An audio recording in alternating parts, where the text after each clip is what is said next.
प्रभात बिहार में हूं आपके साथ सुकन्या सिंह और सबसे पहले बड़ी खबर आपको बताएं, जहां पटना के इंद्रपुरी इलाके में इंजीनियरिंग के एक छात्र की गोली मारकर हत्या कर दी गई। मृतक का नाम आलोक रंजन है, जो दानापुर का रहने वाला था। दोस्तों से मिलने की बात कह वो घर से निकला, जिसके बाद उसकी हत्या कर दी गई।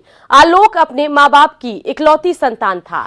आलोक की हत्या क्यों की गई ये पता नहीं चल सका है, लेकिन घटना के बाद उसके दो दोस्त उसे बाइक से लेकर हॉस्पिटल पहुंचे, जिसकी तस्वीरें सीसीटीवी में कैद है।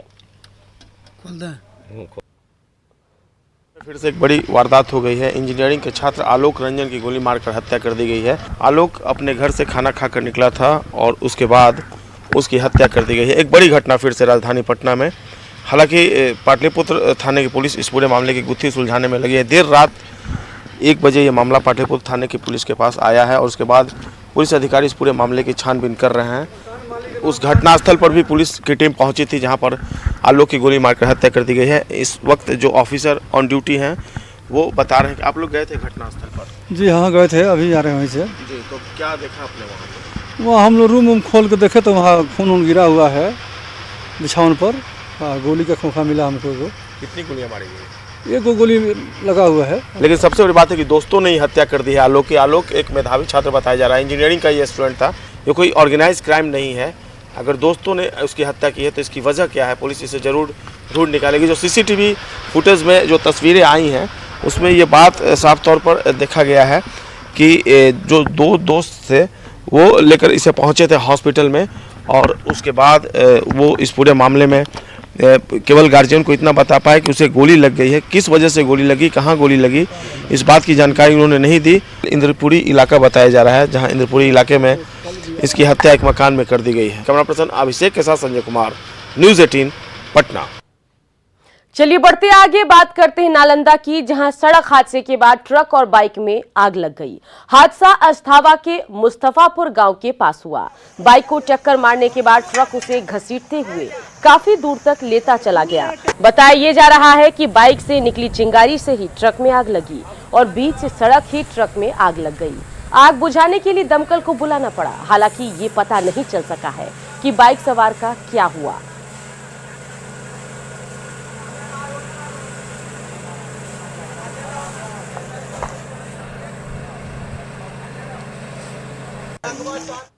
घोटालों की लंबी फहरिस्त वाले बिहार में एक और घोटाला सामने आया। यहां मुर्दों को पेंशन दी जा रही है। इसका खुलासा समाज कल्याण विभाग की चिट्ठी से हुआ है, जिसके बाद हड़कंप मचा हुआ है। बिहार में मुर्दों को मिल रही पेंशन,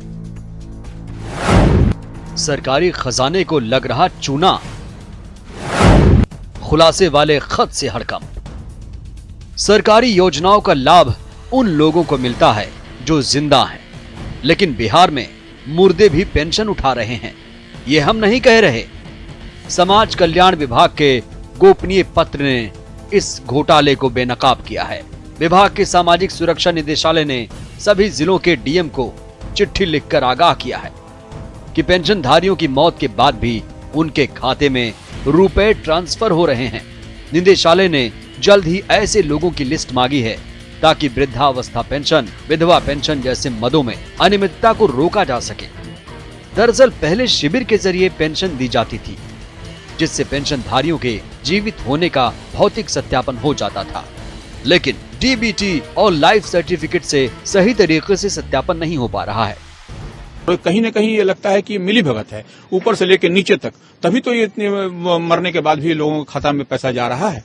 और ये जो मामला उठाया गया है यह बहुत ही गंभीर विषय है और इसको सरकार को गंभीरता से देखना चाहिए। सामाजिक सुरक्षा निदेशालय के इस पत्र से सरकारी महकमे में हड़कंप मचा है।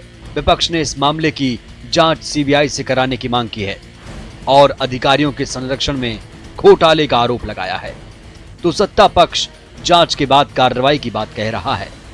ये पेंशन मामले में घोटाले हो रहे हैं और सरकार अनदेखी कर रही है, चाहे जो सामाजिक कार्यकर्ता या सरकार में जुड़े हुए जो पदाधिकारी हैं, जो भी हैं, काफी बड़े पैमाने पर घोटाले हो रहे हैं, लेकिन सरकार संज्ञान नहीं ली। अगर ऐसी कोई बात है और आपने उजागर किया है तो निश्चित रूप से इसे देख के इस पे कार्रवाई की जाएगी और निश्चित रूप से जो भी गड़बड़ी होगी और किसके संलिप्तता के आधार पर ये गड़बड़ी हो रही है उसे भी उजागर करके हम ठीक करेंगे।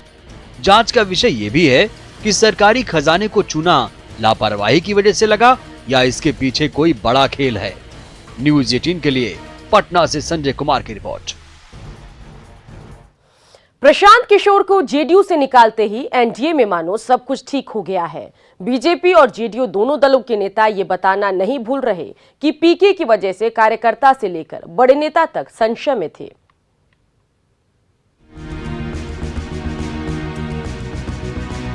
तस्वीर तब की है जब प्रशांत किशोर को जेडीयू में बड़े ही धूमधाम से नीतीश कुमार ने शामिल कर राष्ट्रीय उपाध्यक्ष बनाया था। तभी से प्रशांत इस कोशिश में थे कि जेडीयू के संबंध बीजेपी से खराब हो जाएं। इस कोशिश में प्रशांत कितनी शिद्दत से लगे हुए थे ये उनकी ट्वीट से लेकर कभी कभी दिए बयानों से समझा जा सकता है। पीके ने जब कभी भी हमला बोला तो बीजेपी के शीर्ष नेतृत्व से लेकर बिहार बीजेपी के शीर्ष नेतृत्व पर, इसी वजह से बीजेपी में हमेशा संशय बना हुआ था। वरिष्ठ पत्रकार कन्हैया भेलारी बताते हैं कि जेडीयू से प्रशांत को निकालने के बाद बीजेपी और जेडीयू के संबंध बेहतर हो गए हैं। भाजपा में भी अब जिस तरह की भाषा वो बोल रहे थे वो बिल्कुल भाजपा के केंद्रीय नेतृत्व के खिलाफ था। इधर सुशील मोदी पर भी अनाप शनाप बोलने लगे थे। तो उन लोगों को लगता था कि कहीं नीतीश कुमार बुलवा तो नहीं रहे हैं। प्रशांत की वजह से जेडीयू और बीजेपी में कैसी संशय वाली स्थिति थी ये बीजेपी और जेडीयू के नेताओं के बयानों से समझा जा सकता है। एक बड़ी संशय बनी हुई थी, चुनावी साल है और इस प्रकार के कमेंट करना एनडीए के कार्यकर्ताओं में भारी कन्फ्यूजन हुआ करता था और इससे बड़ी सुकून मिली है और पार्टी में एक एनडीए की लय भी बना है। ये तो तय है कि आने वाला जो चुनाव होगा बिहार के अंदर एनडीए काफ़ी मजबूती के साथ 200 प्लस जीतेगी। और जहाँ तक पीके साहब का सवाल है तो वो बिल्कुल जो है भ्रमित थे, इसलिए भ्रमित थे और कंफ्यूज थे कि नीतीश जी ने उनको फर्श से अर्श पे पहुंचा दिया, लेकिन उनमें स्टेबिलिटी नाम की चीज़ नहीं है। वो सीएए पर कंफ्यूज हैं, एनपीआर पे कंफ्यूज हैं। फिलहाल एनडीए के नेता से लेकर कार्यकर्ता तक चैन की सांस ले रहे हैं, लेकिन प्रशांत किशोर से लेकर विपक्ष तक परेशान है। यानी एनडीए में सब कुछ ठीक ठाक दिख रहा है, लेकिन विरोधियों के साथ पीके के लिए संकेत अच्छे नहीं दिख रहे हैं। न्यूज़ 18 के लिए पटना से आनंद अमृतराज की रिपोर्ट। एनडीए में भले ही सब कुछ ठीक हो गया हो, लेकिन प्रशांत को लेकर आरजेडी अशांत हो चुकी है। जगदानंद सिंह ने पीके की तुलना नाली के पानी से करते हुए आरजेडी में नो एंट्री का बोर्ड लगा दिया, तो तेज प्रताप यादव जगदानंद सिंह पर ही भड़क गए। लोग हैं वो गंदगी में पड़े हुए लोग कहाँ जा रहे हैं, नहीं जा रहे हैं, उनकी नियति है समाप्त हो जाना, कहीं उनकी प्रतिष्ठा अब आगे नहीं हो सकती है या ऐसे ही किसी गंदे नाले में। मैंने एक बार कहा ना, ये गंदे लोग हैं। सुना आपने जगदानंद सिंह ने प्रशांत किशोर को क्या कहा? नहीं सुना तो फिर से सुन लीजिए। अरे वो गंदे लोग हैं, वो गंदगी में पड़े हुए लोग कहाँ जा रहे हैं, नहीं जा रहे हैं, उनकी नियति है समाप्त हो जाना, कहीं उनकी प्रतिष्ठा अब आगे नहीं हो सकती है या ऐसे ही किसी गंदे नाले में। मैंने एक बार कहा ना, ये गंदे लोग हैं। जगदानंद सिंह ने प्रशांत किशोर की तुलना गंदे नाले के पानी से की और यहाँ तक कह दिया कि प्रशांत किशोर जैसे लोगों के लिए आरजेडी में जगह ही नहीं है।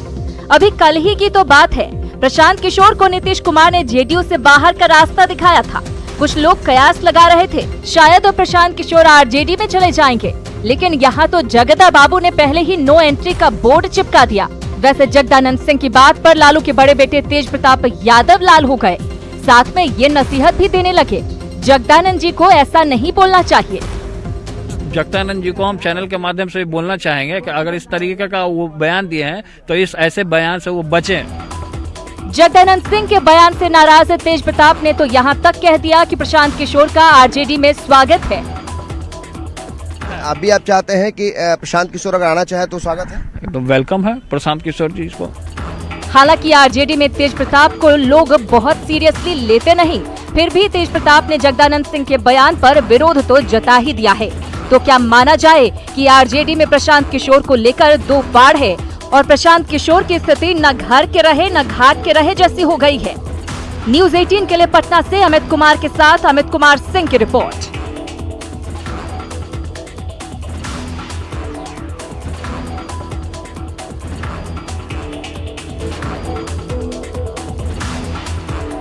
कभी नीतीश के करीबी माने जाने वाले प्रशांत किशोर की हालत आज ये हो गई है कि हर रोज उन्हें जेडीयू नेता नया नया तमगा दे रहे हैं।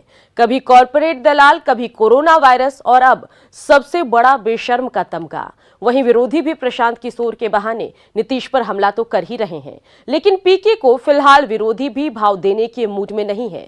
तो क्या प्रशांत किशोर अब एक कटी पतंग की तरह हो गए हैं? अरे नीतीश कुमार जी के चेहरे पर लोग वोट देता है। बेशर्म व्यक्ति है ये।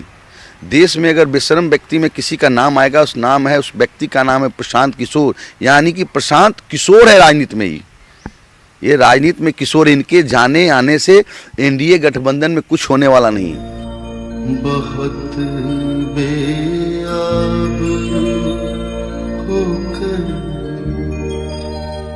तेरे कूचे से हम जिस जेडीयू में प्रशांत किशोर को अक्टूबर 2018 में नीतीश ने शामिल कराते हुए राष्ट्रीय उपाध्यक्ष का पद देकर आबरू बख्शी थी, आज उसी जेडीयू से प्रशांत किशोर बड़े बेआबरू होकर निकाले गए। हालात ये हो गए हैं कि जेडीयू नेताओं की ओर से प्रशांत किशोर को अनुकंपा वाले नेता, कॉरपोरेट दलाल, जाली माल, कोरोना वायरस के बाद अब सबसे बड़े बेशर्म का भी तमगा दे दिया गया। अरे नीतीश कुमार जी के चेहरे पर लोग वोट देता है। बेशर्म व्यक्ति है ये। देश में अगर बेशर्म व्यक्ति में किसी का नाम आएगा, उस व्यक्ति का नाम है प्रशांत किशोर। यानी कि प्रशांत किशोर है राजनीति में। ये राजनीति में किशोर, इनके जाने आने से एनडीए गठबंधन में कुछ होने वाला नहीं। वैसे खुद की बेइज्जती के लिए प्रशांत किशोर खुद जिम्मेदार हैं। कहावत है, जिस थाली में खाए उसी में छेद। इसी कहावत की तर्ज पर जिस नीतीश ने उन्हें सम्मान दिया, उन्हीं नीतीश के फैसले के खिलाफ बोलने लगे। जिस मोदी शाह की जोड़ी ने मौका दिया, उसी जोड़ी को आंख दिखाने लगे और जेडीयू नेता रहते हुए कभी बंगाल तो कभी दिल्ली जाकर विरोधियों से हाथ मिलाने लगे। देखिए, प्रशांत किशोर हवा में उड़ते हुए कागज की पतंग की तरह हैं, जो जहां तहां जाते आते रहते हैं, जैसी तैसी बातें करते हैं, उनमें अस्थायित्व का अभाव है। अब प्रशांत किशोर एक कटी पतंग की तरह हो गए हैं, जिससे विरोधियों को सहानुभूति तो है, लेकिन कोई इस पतंग के पीछे भागना नहीं चाहता है। नहीं भाई, हम नहीं समझ पा रहे हैं। क्या गंदे नाले से आप बाल्टी में पानी निकालोगे तो उसको क्या प्रयोग करोगे अपने रसोई घर में या पीने में?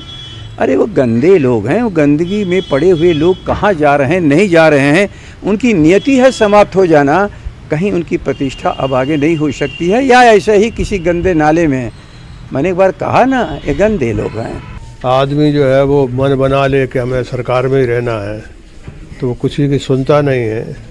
और वो दोनों ने जो सवाल खड़े किए थे, वो तो बुनियादी पार्टी के सिद्धांत थे, तो वो उन सिद्धांतों पर नहीं चलना चाहते, इसलिए ऐसे लोगों को उन्होंने निकाल दिया। नीतीश कुमार जी के पास तो हमको लगता है उनके निकलने के बाद एनडीए में निश्चित तौर पे एनडीए कमजोर भी होगा, एनडीए में टूट भी होगी और आने वाले 2020 का परिणाम पूरी तरह एनडीए के विपरीत जाएगा।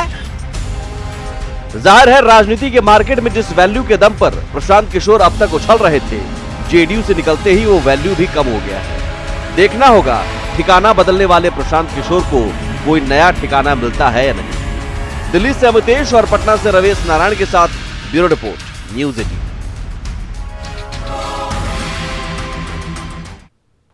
जन अधिकार पार्टी के नेता पप्पू यादव और हम अध्यक्ष जीतन राम मांझी के बीच गुरुवार को मुलाकात हुई, जिसका मकसद राज्य में दलित और मुसलमानों को एकजुट करने का था।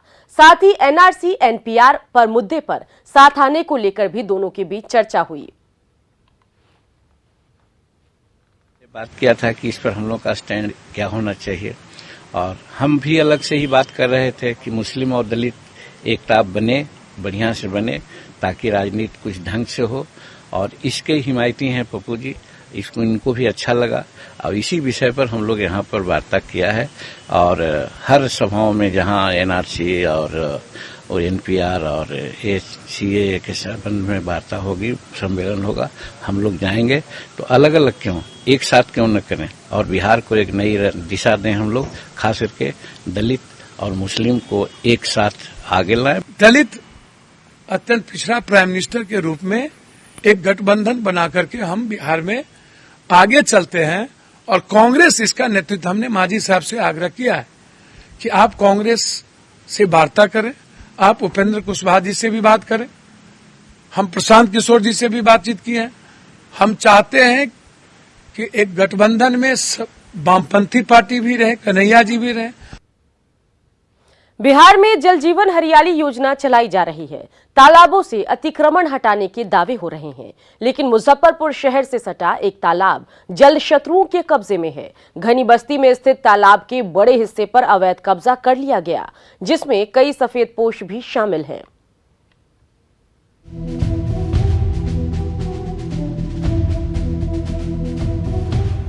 मुजफ्फरपुर के भगवानपुर चौक से सटे पासवान टोली का ये तालाब सरकार के जल जीवन हरियाली अभियान को मुंह चिढ़ा रहा है। करीब 5 एकड़ में फैले इस तालाब में हर वक्त पानी भरा रहता है, लेकिन हालत ये है कि तालाब के आधे हिस्से पर अवैध कब्जा हो चुका है और जो बचा है वो भीषण गंदगी का शिकार है। तालाब के 3 तरफ ऊंची ऊंची बिल्डिंग बनी है, जिनका गंदा पानी तालाब में गिरता है। इस तालाब के कायाकल्प के लिए 2016 से ही स्थानीय लोग कमेटी बनाकर सरकार से गुहार लगा रहे हैं। राजनेता से लेकर बड़े अधिकारियों का दौरा भी हुआ। तालाब के नाम पर 2016 में ही करीब 1 करोड़ की योजना भी बनी, लेकिन अमल नहीं हुआ। इस तालाब पर जल शत्रुओं की भी नजर है। ये जंगल गंदगी जो देख रहे हैं, कोई अभी समझिए पोखरी राजनीति का शिकार है और कोई देखने वाला अभी इस पोखरी को नहीं है। हम तो लगातार 2016 से जो है अभियान इसका छेड़े हैं। लगभग 12 लाख का काम हो चुका है इस पोखरी में और तमाम इंजीनियर भी आए हैं, सांसद महोदय भी आए हैं, डीडीसी भी आ चुके हैं इस पोखरी पर, लेकिन कोई अभी कार्रवाई इस पर नहीं है। पोखर का रकबा करीब 5 एकड़ है। आसपास की सरकारी जमीन पर विस्थापितों को बसाया गया था।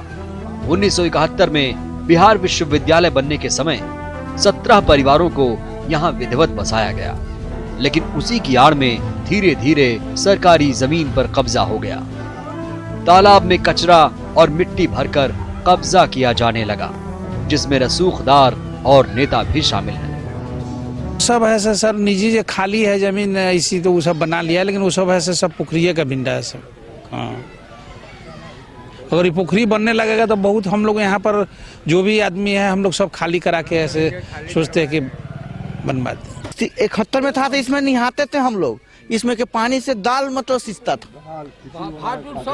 समझे। हम लोग आज जिस वक्त आए थे उस वक्त समझे, हम लोग के सरकार मतलब दिए हुए हैं मतलब जमीन गन्नीपुर में ले लिए ना, यूनिवर्सिटी बना था तो वहाँ से हम सब उठा के यहाँ हम लोग के सरकार बस आए। न्यूज़ 18 ने जब इस मामले को प्रशासन तक पहुंचाया तो अधिकारियों की नींद खुली। एसडीएम जल्द ही जल जीवन हरियाली अभियान के तहत अतिक्रमण हटाने की बात कह रहे हैं। उन्होंने कहा यहाँ पौधे लगाए जाएंगे। जिस तालाब की चर्चा कर रहे हैं वो देहाती क्षेत्र में है।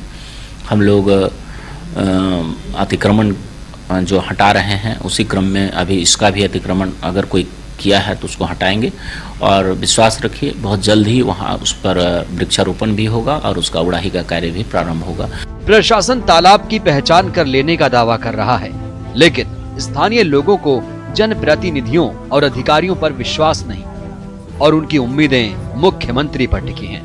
न्यूज़ 18 के लिए मुजफ्फरपुर से सुधीर कुमार की रिपोर्ट। अवैध संबंध में महिला की हत्या मामले में पटना पुलिस ने 2 आरोपियों को जेल भेजा है। हालांकि रिटायर्ड डीएसपी उत्तम कुमार सिंह अब भी फरार है। पकड़े गए आरोपी के मुताबिक रिटायर्ड डीएसपी ने पहली प्रेमिका को शादी का झांसा देकर बुलाया, जहां उसकी दूसरी प्रेमिका, उसका पति और एक रिश्तेदार पहले से मौजूद थे।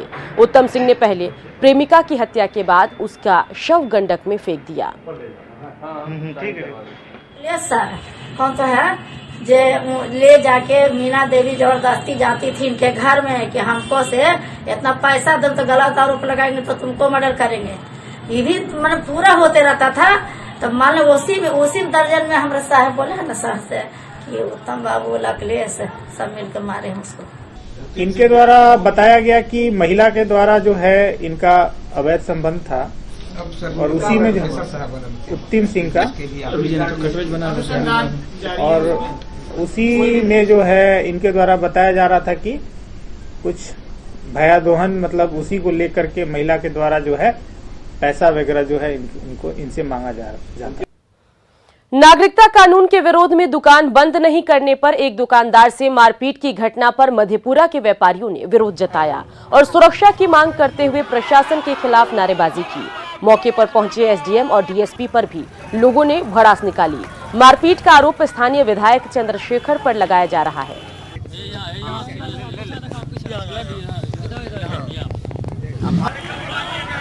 जो दुकानदार बंद नहीं किए उनको टारगेट करके मारा है, कबाड़ खोल के सामने में बैठा हुआ है, उनके साथ अत्याचार हुआ और कहा गया है जो फिर बदला फिर लेंगे। जो दुकानदार बंद नहीं किए हैं, सीए के विरोध करने वाले को मौलिक अधिकार है और जो सीए के समर्थन में उसको कोई अधिकार नहीं है। कुछ दिन बंदी किया गया सीए के विरोध में, तो मैं अगर समर्थन करता हूँ सीए का तो मैं बंदी नहीं करूँगा, तो मुझे टारगेट करके मारेगा। एक व्यक्ति ने आरोप लगाया है कि उनके साथ मारपीट हुई है। उनके एफआईआर अभी हम लोगों ने उनके कॉपी प्राप्त किए हैं। हम लोग उसको कानूनी कार्रवाई में ले जा रहे हैं। चलिए बढ़ते आगे बात करते हैं सीतामढ़ी के भूथी गांव की, जहां भूत की नहीं बल्कि कद्दू की चर्चा हो रही है। वो भी कद्दू ऐसा जिसके सामने इंसान की लंबाई भी छोटी पड़ जाए। रिपोर्ट देखिए। आपने कद्दू तो बहुत देखा होगा, लेकिन जिस कद्दू और किसान के बारे में हम बताने जा रहे हैं उसकी चर्चा सीतामढ़ी के साथ साथ पूरे राज्य में हो रही है। भूतही गांव में भूत नहीं बल्कि राजेश के कद्दू की चर्चा हो रही है। हो भी क्यों ना, कद्दू को देखकर आप भी दंग रह जाएंगे।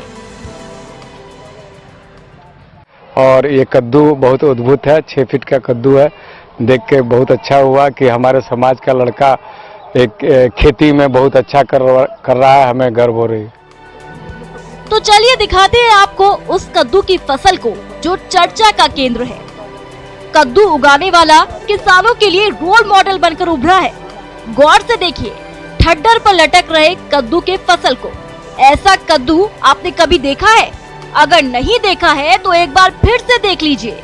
लंबाई इतनी कि इंसान भी छोटा पड़ जाए।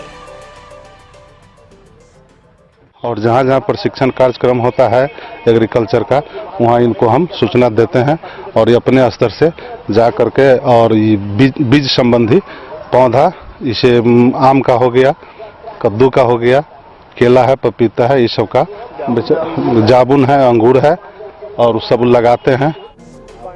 6 फीट के कद्दू का पैदावार करके एमए पास राजेश नाम के इस किसान ने लोगों को अचरज में डाल दिया है। राजेश ने गांव में ही अपने छोटे से एक फार्म के पास कद्दू का पैदावार किया, जिसे देखने के लिए दूर दूर से लोग आ रहे हैं। हमारी इच्छा माने लगन है खेती में, इसमें तो मुनाफा नहीं है, जहाँ तक घाटा ही हो रहा है। लेकिन हमें एक रुझान है खेती की तरफ से और लगातार 2006 से ही मैं इसमें लगा हूँ कि कुछ नया करूँ, उससे कुछ मेरा भरपाई हो, कुछ आगे बढ़ूँ, यही मेरी इच्छा है। फिलहाल राजेश यूपी के फैजाबाद कृषि अनुसंधान केंद्र से कद्दू का बीज मंगवाकर इसकी खेती कर रहे हैं। इसके अलावा बिना बीज वाला जामुन, 6 फीट का केला और डायबिटीज फ्री आम का पैदावार करने के मिशन में भी जुटे हैं। न्यूज़ 18 के लिए सीतामढ़ी से राकेश रंजन की रिपोर्ट। बने रहिए न्यूज़ 18 बिहार झारखंड के साथ, क्योंकि लगातार चलता रहेगा खबरों का सफर।